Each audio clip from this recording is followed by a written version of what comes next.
Rescue workers searched for bodies in the Bahamas today, and thousands of residents evacuated to shelters. The Abaco Islands were devastated by Hurricane Dorian.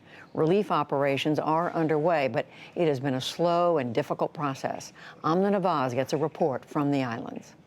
Judy, it's been a week since Dorian struck the Abaco Islands and part of the Grand Bahama. It's been slow going to get enough food, water, and supplies to these places.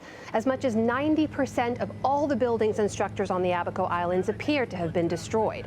Areas like Marsh Harbor, where there were many Haitian immigrants, may not be habitable for any real length of time. There's also been difficulties in getting supplies to people in need, and there's been talk of possible strains between the local government and some relief groups. Today, government officials were asked about why some flights aren't getting to the hard-hit islands.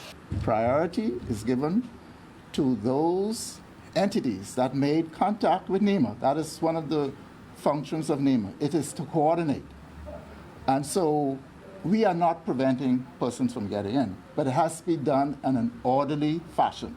We don't want a disaster upon a disaster.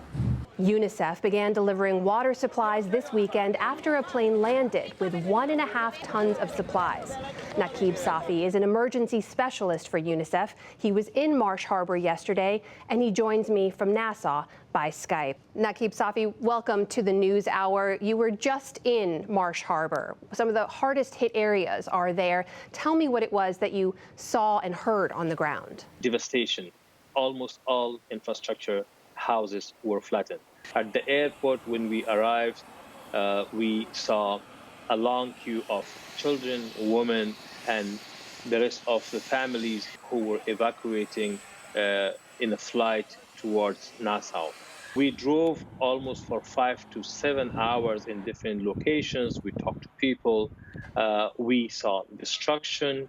We saw desperation. And when we talked to individuals and different groups who were taking shelter in churches, school, and in one case within the government complex, they were all stressed and they were desperate for help. Naqib, I have to ask, there have been dozens of accounts of people fleeing, people evacuating, people leaving. When it comes to basic needs, water and food on the most basic level, are those getting through to the people who need them? And if they aren't, why not? What we have observed in all these areas, at least in 9 specific centers that I can refer to, food and water was provided through either private donation, government, and whoever was, working and providing assistance. What I have seen, there were food available. Of course, it's the matter of for how long, but at the moment, it has not been an issue of serious concern in a given moment. So we heard earlier from one of the Bahamian emergency management officials, and this has been a criticism we've heard again and again now, that there have been difficulties with some relief organizations working with the Bahamian authorities on the ground. Can you tell me a little bit? Have you seen those kinds of tensions? Is it any more difficult to work with this government than others? There are realistic challenges on the ground, especially in a crisis of this scale and magnitude, which was unexpected, and it was much more bigger than initially thought. The stress, those who are dealing with it, they're part of the affected population, and everybody's stressed. So if there are occasions that we see some level of dissatisfaction, that's actually a normal nature of these crises. I have been to many crises around the world, and I don't see anything different. In addition, actually here, the government is allocating resources, and they are showing quite extensive level of commitment and determination to provide support and facilitate other partners' access to the people in need. Naqib, very briefly, it's already been 1 week since the hurricane struck. Do you see that the people on the islands, the people of the Bahamas, will get the aid that they need, or will leaving be the best option for many of them right now? In Abaco, which mostly has been affected, I think 90–95% of the population has already left.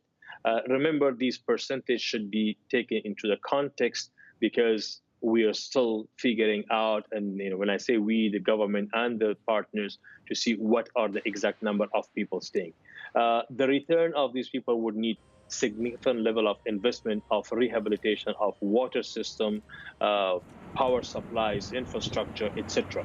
And most importantly, from our perspective, a sense of normal and education for children. Which I don't think it will happen, at least in the very near future, because it will require quite significant level of investment and reconstruction effort. That is Naqib Safi of UNICEF joining us tonight from Nassau. Thank you very much for your time. You're welcome.